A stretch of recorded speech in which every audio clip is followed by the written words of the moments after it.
Fala aí galera, mais uma videoaula aí, aliás, mais uma não, continuidade, né? Vamos dar continuidade aí, eu estou particionando as aulas em 15 minutos cada videoaula para não ficar muito pesado por conta da dificuldade de postar aqui no canal do YouTube, mas vamos até pensar em outra solução, os vídeos serão aí em média com 15 minutos. Na aula anterior nós estávamos discutindo a questão do reservatório conjugado, né? Então nós havíamos definido e calculado os novos volumes para os reservatórios do Centro de Reservação Conjugado, né? Um rapo e um réu, sendo que o rapo ele está aí com volume de 1.800 metros cúbicos e o réu de 300 metros cúbicos, sendo que desses 1.800, para o reservatório apoiado atender à zona intermediária a qual ele se destina, ele demanda apenas 1.500. Os 300 restantes correspondem ao volume do reservatório elevado que foi armazenado aqui. Toda a zona elevada que vai ser abastecida pelo reservatório elevado, pelo réu, demanda aí 600 metros cúbicos. O que nós fizemos? Nós reduzimos esse volume, aliás, nós reduzimos o volume do reservatório elevado armazenando 300 metros cúbicos dessa demanda aqui no apoiado, né? Então, a aula anterior nós definimos esses volumes e foi descrito como é que foram feitos os passos para isso. Agora, eu quero que vocês prestem bastante atenção, pois nós vamos dimensionar a tubulação de interligação, tá? E prestem bastante atenção, porque esse dimensionamento ele é o mesmo aplicado para a adutora por recalque. Então, basicamente, os passos que eu vou descrever para vocês aqui, vocês devem aplicá-los quando do dimensionamento de uma adutora por recalque, ok? Então, essa é uma tubulação de interligação. Vamos considerar que desse ponto aqui, ó, tem uma distância aí de aproximadamente 5 metros, certo? Vamos assumir que a altura dessa coluna seca aqui, ó, é de 10 metros, tá? Então, essa altura aqui, ó, são 10 metros. E vou considerar aqui, tá? Vocês podem considerar diferente quando vocês estiverem fazendo o dimensionamento do diâmetro. Aqui eu vou considerar que a altura útil desse reservatório aqui, ó, é de 3 metros. Então, veja só, o somatório desses comprimentos eles permitem a gente definir qual que é o comprimento total dessa tubulação de interligação, tá? Eu estou ignorando essa curva aqui, mas é bem simples fazer esse cálculo, é um triângulo aí, triângulo retângulo, vocês calculam isso facilmente. Mas eu vou ignorar aqui só para a gente ter uma aula mais ágil, tá? Então, o comprimento total dessa tubulação de interligação aí vai ser de 5 mais 10 mais 3, né? Vai dar um total aí de 18 metros. Esse é o comprimento dessa tubulação aí que nós temos que considerar, então, no dimensionamento. A tubulação de interligação tem aí um comprimento de 18 metros. Primeiro passo que a gente tem que já pré-estabelecer aqui. Segundo passo, pessoal, é a gente determinar qual é a vazão que vai ser conduzida nessa tubulação, quanto de água por unidade de tempo que vai passar nessa tubulação. Para a gente calcular a vazão a ser recalcada, eu vou chamar essa vazão a ser recalcada aqui, ó, de QE, tá? Só para facilitar aqui na hora das contas, tá? Poderia ser chamado por qualquer outra letra que vocês preferirem. Mas lá na literatura, na bibliografia, ele trabalha com essa terminologia. Então, a vazão de elevação, a vazão a ser recalcada é o Q2, 1 vezes 1 mais lambda, né?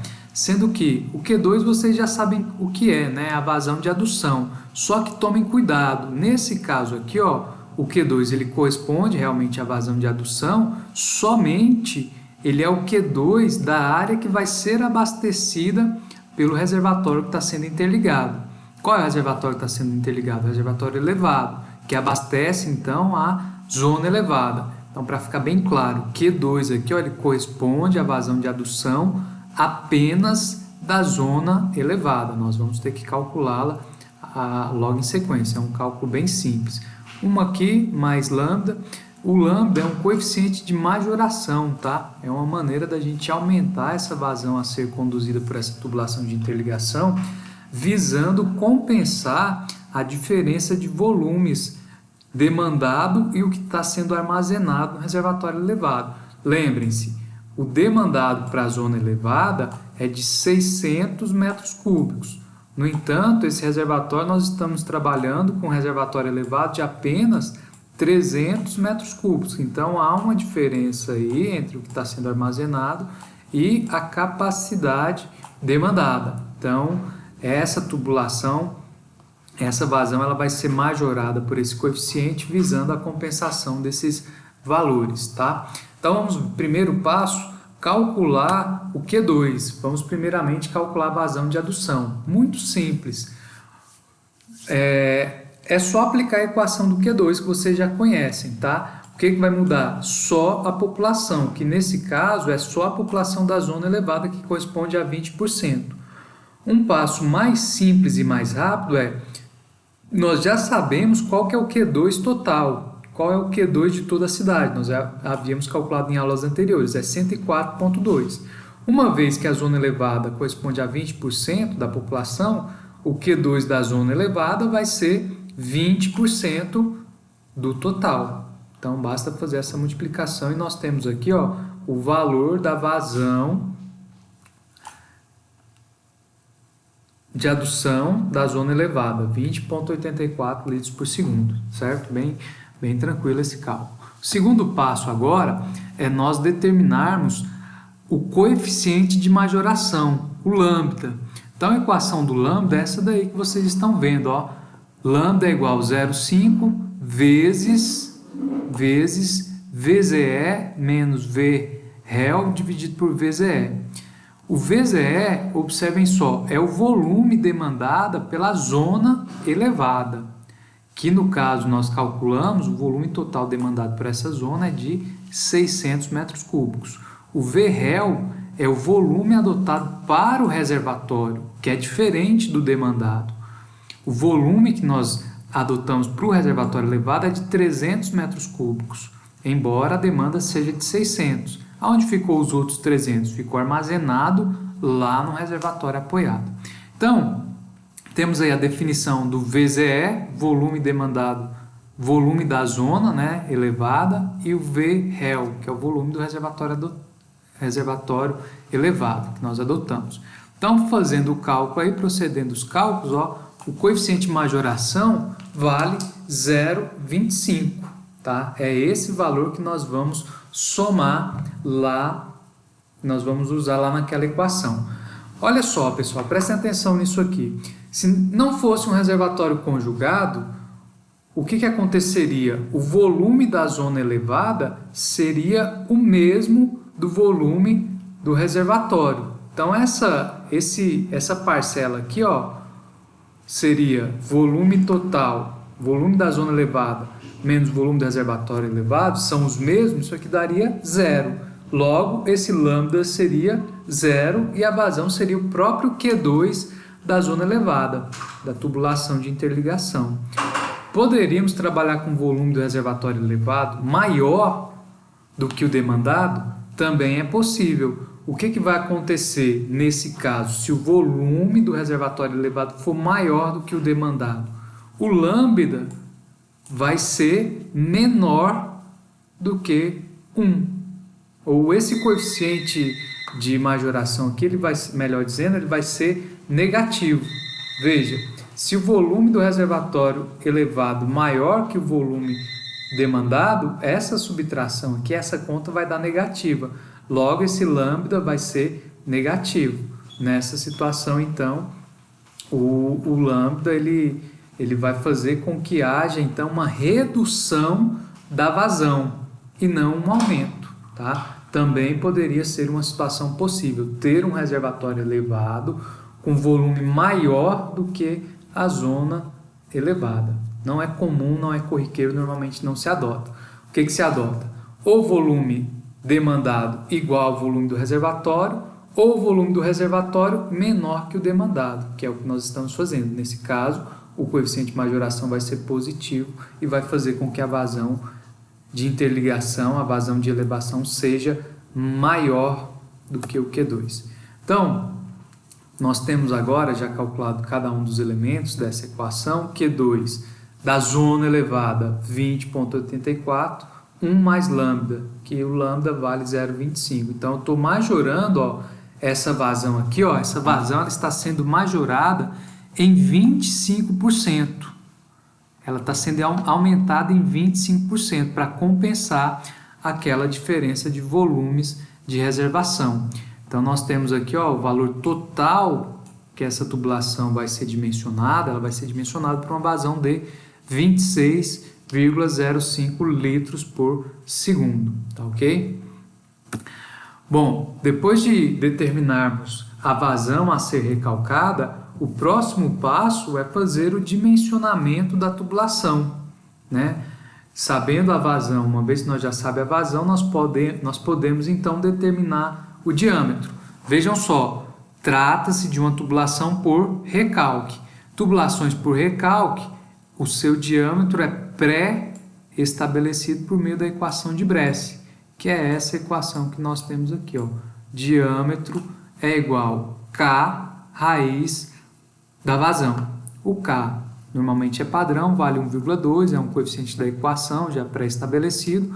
E a vazão aí, lembrando que tem que ser entrada em metros cúbicos por segundo e não litros por segundo. Desse modo aí, fazendo aí os ajustes da equação, incluindo os termos, né? O K 1,2, essa vazão corresponde à vazão de elevação, que nós calculamos aqui vale 26,05. Nós temos que o diâmetro é 1,2 vezes raiz de 26,05 vezes 10 a menos 3 para transformar isso aqui, litros por segundo para metros cúbicos por segundo. É como se eu estivesse dividindo por 1000. Consequentemente, feitos os cálculos aí, o diâmetro obtido, calculado, vale 0,194. Então, esse é o pré-diâmetro, uma primeira estimativa. Então, nós temos que adotar aqui, o diâmetro comercial, nós chamamos de DN, né? Existem diferentes possibilidades, pode ser um diâmetro de 200, pode ser um diâmetro de 150, de 250. O que vai determinar a escolha desse diâmetro? Aquele que apresenta o menor custo total de operação dessa tubulação. Então, além de fazer esse pré-dimensionamento, a gente tem que escolher, determinar qual é o diâmetro ótimo. Lembrando que o diâmetro ótimo é aquele que apresenta o menor custo total de operação. Então, veja só, nós temos então aí a possibilidade, nós poderíamos trabalhar um pouco além daqueles três, nós poderíamos ampliar aí para um conjunto de diâmetro de 100 milímetros, de 150, 200, 250, 300 milímetros. E aí, pessoal, agora tem que fazer aqueles cálculos do custo de instalação e do custo de operação para verificar entre esse conjunto de diâmetros qual é o que tem o menor custo operacional. E aí nós vamos escolher então o diâmetro ótimo. Aquele que apresentar o menor custo operacional será o nosso diâmetro ótimo, tá? Essa parte do cálculo do diâmetro ótimo, eu vou usar uma planilha aqui no Excel, já para a gente facilitar esse cálculo, porque grande parte deles é lá da hidráulica, vocês já devem saber, se não sabe, basta fazer uma revisão aí das equações de perda de carga, revisão da equação da continuidade para determinar a velocidade, potência de bomba, e o que eu vou incluir além desse cálculo hidráulico agora são os custos, né? A gente precisa aí ter estimativas dos custos de instalação e de operação para cada uma dessas tubulações. O que vai compor o custo de instalação? A aquisição e assentamento da tubulação, tá? E aquisição de bombas. Esses são os dois componentes do custo de instalação. Enquanto que o custo de operação, nós poderíamos colocar aí o custo de capital e principalmente o determinante, o custo de energia elétrica, tá? O que vai determinar a parcela maior dos custos, normalmente, ele está relacionado aos custos da energia elétrica requerida para a operação do sistema, tá?